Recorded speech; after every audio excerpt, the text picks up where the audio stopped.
Solomon AD here. Something I want to bring up to you guys today is when it comes to occult, psychic, clairvoyant, clair anything powers, right?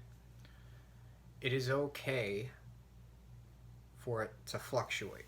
Your ability to talk to spirits or, I don't know, see spirits or anything, right?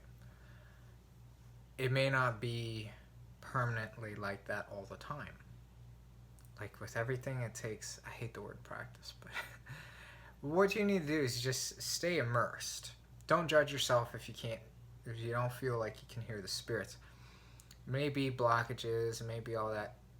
Sometimes what I find breaks plateaus, or like you've taken a couple of steps down, right? Is for you to simply get immersed again. Because most people don't put in the work, for lack of better words.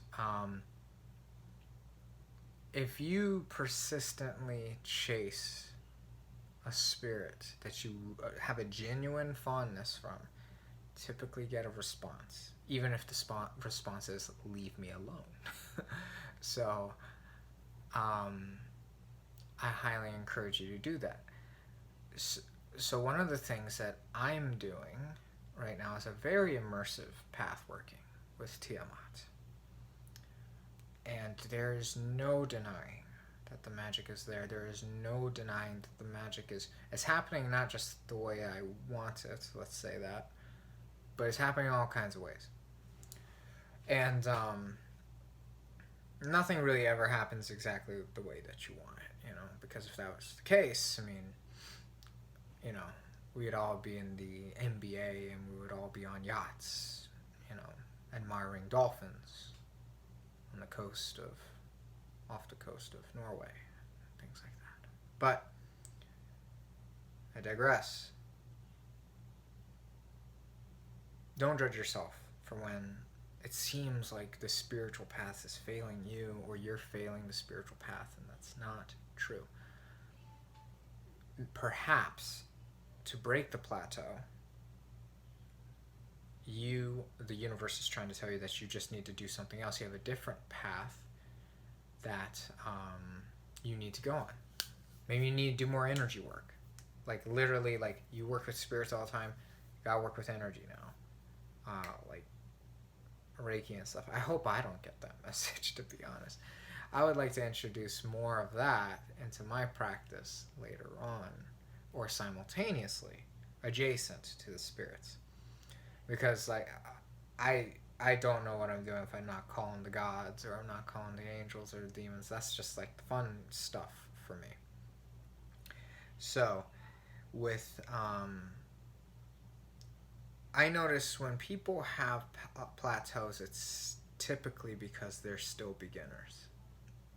I say that, I try to be very polite when I say that.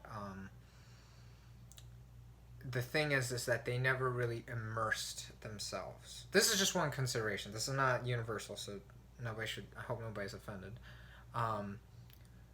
They had a talent, or they had an event that sparked their clairvoyance, but they never finished chasing it. Sometimes because they never had a teacher or anything like that. When in doubt and you don't have a teacher, just seek the spirit. I would say, if you don't like approaches that are already out there, all you need is a symbol of the spirit. It can be an idol, it can be a sigil, it can be a place of nature for them that they're very intimately associated with.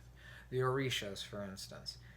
Oftentimes, just going to the crossroads or going to the river is the best way to contact Eliwara or Shun, respectively. So, if you break, and if you have a plateau, get personal with a spirit. That's all it really is. May that serve you well.